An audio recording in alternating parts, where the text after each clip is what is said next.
Welcome to the deep dive. Today we're taking a close look at a topic that touches so many lives, yet is often really deeply misunderstood. We're talking about romantic relationships with a narcissistic partner. You've shared some really powerful source material with us, and our mission here is to distill the most crucial insights for you. You know, what this truly means, how it impacts your mental well-being, and maybe most importantly, how you can navigate the path towards healing and freedom. Exactly. And I think a good starting point is moving beyond just the casual use of the word narcissist. We need to really understand its psychological definition, because that distinction is absolutely key to grasping the complex dynamics in these relationships. Yeah, that's so true. We hear narcissist thrown around a lot, pretty casually sometimes. So when we look at the psychological sources you examine, what's the fundamental difference? What does a clinical understanding actually involve? It's more than just someone being self-centered, right? Oh, much more. Yeah. In a psychological context, especially when we talk about narcissistic personality disorder, or NPD, we're looking at a really pervasive pattern. It includes grandiosity, a profound need for admiration, a really striking lack of empathy, and often a strong tendency towards exploitation and manipulation in relationships. It's more like core wiring, not just a personality quirk you can, overlook. That distinction feels critical. Now, the sources highlight this initial phase, something called love bombing. It sounds almost, well, too good to be true at first, doesn't it? What exactly is going on there, and why is it such an incredibly effective hook? It really is too good to be true, and honestly, that's a big part of its power.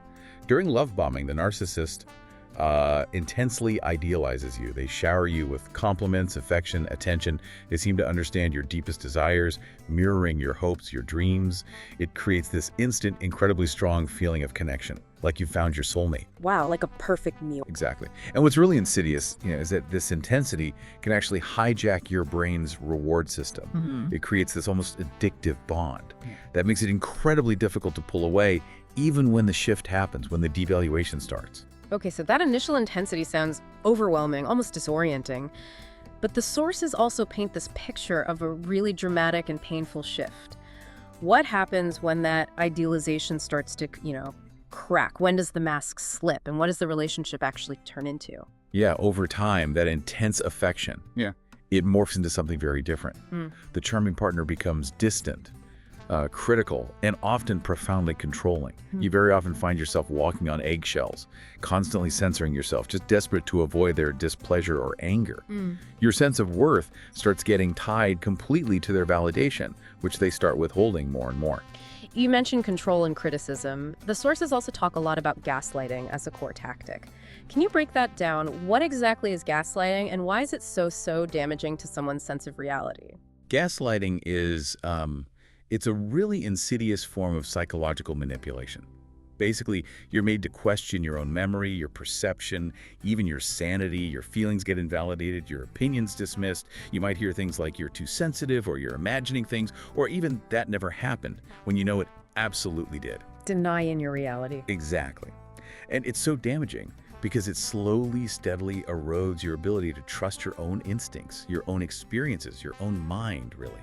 It makes you more dependent on the abuser's version of events. You might even find yourself apologizing all the time, even when you know deep down you didn't do anything wrong. It sounds like this relentless, subtle chipping away at someone's very core being. What are the ripple effects? The long-term impacts of this kind of psychological conditioning on someone's well-being, their sense of self? Oh, the long-term impacts they can be devastating. Your self-esteem just slowly erodes. You could become incredibly isolated. Often, the narcissist actively alienates you from friends and family, anyone who might see through the facade, and eventually you become isolated even from yourself. Wow. This constant psychological invalidation, it conditions you. It trains you to suppress your own needs, to constantly question your instincts. You fundamentally lose touch with who you are outside of that relationship dynamic. So for someone listening right now, maybe feeling that sense of unease, that confusion in their own relationship, what are those red flags the sources point to, the ones that maybe aren't always obvious? How can someone know if they're not just in a difficult patch, but in something fundamentally unhealthy because of these patterns? That's a great question. A key indicator is when you consistently feel more anxious and, frankly, exhausted than loved and supported. That's a big one. Or when what looks like concern is actually emotional abuse disguised as caring for you, controlling you for your own good. Right, that subtle control. Exactly. And when your boundaries are repeatedly ignored, not just occasionally, we all slip up, but as a consistent pattern, you'll probably find yourself giving infinitely more than you receive, pouring all your energy into someone who somehow always makes you feel like you're not enough or that you're inherently flawed. Ultimately, the crucial thing to recognize is this isn't genuine love. It's a relentless pursuit of control. This is definitely heavy information to take in, but the real strength I see in these sources is that they also outline a clear path to healing. It's actionable. So for someone feeling completely lost right now, where do the sources say you even begin that journey? The first step always is awareness. It sounds simple, but it's huge.